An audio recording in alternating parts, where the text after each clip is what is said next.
Yang pertama, ceritakan alasan Bapak ingin bekerja di toko bangunan ini dan apa yang membuat Bapak tertarik dengan pekerjaan yang cenderung membutuhkan tenaga fisik dan ketelitian.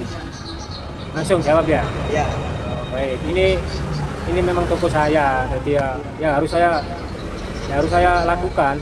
Motivasi dan komitmen saya tertarik bekerja di toko bangunan karena saya ingin bekerja di bidang yang stabil dan dibutuhkan banyak orang. Saya juga tidak keberatan dengan pekerjaan fisik. Justru saya merasa itu membuat saya lebih aktif dan produktif. Dan saya juga ingin belajar lebih banyak tentang bahan-bahan bangunan. Itu saya rasa.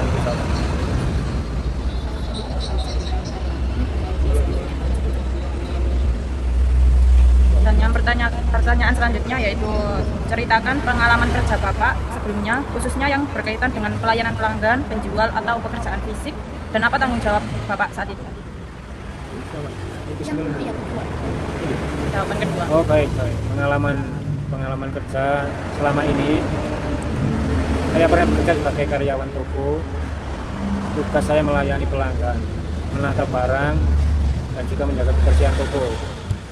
Saya juga membantu proses penjualan dan memastikan pelanggan mendapat barang yang sesuai dengan pesanannya. Apalagi? Gini Pak, yang ketiga itu apa saja jenis bahan bangunan yang Bapak ketahui dan bagaimana Bapak itu menjelaskan perbedaan produk tersebut kepada pelanggan yang awam? Berarti pengetahuan tentang produk itu tak? Ya. Saya mengetahui beberapa bahan seperti semen, cat dan besi. Misalnya cat ya untuk interior, untuk dalam ruangan karena tidak tahan cuaca. Untuk eksterior ya untuk luar ruangan, tahan panas dan hujan. Jika pelanggan awam, saya akan menjelaskan dengan bahasa sederhana sesuai dengan kebutuhan mereka.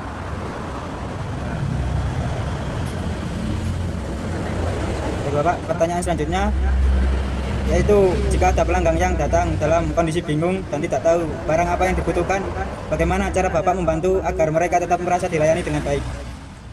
Ya, saya akan menanyakan kebutuhan pelanggan terlebih dahulu, lalu memberikan beberapa pilihan produk yang sesuai.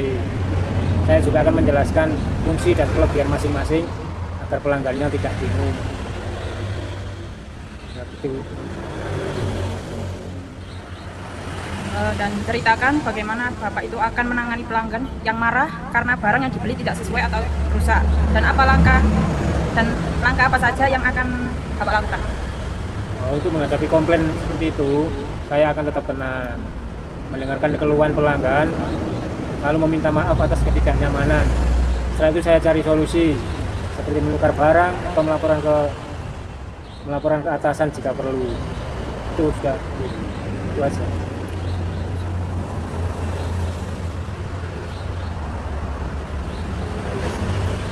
Terus Bapak itu gimana cara Bapak itu merekrut karyawan di sini Pak?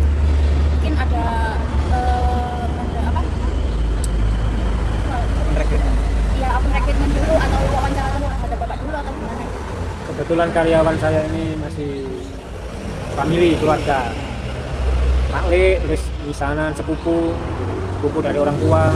Terus pokoknya masih ada hubungan keluarga. Jadi nggak pakai open-openan. Yang mau bekerja ya saya bekerja segitu Pak. Sudah Pak. Itu aja. Ya. Terima kasih atas waktunya. Mohon maaf telah mengganggu aktivitasnya. Oh ya, sama-sama. Sangat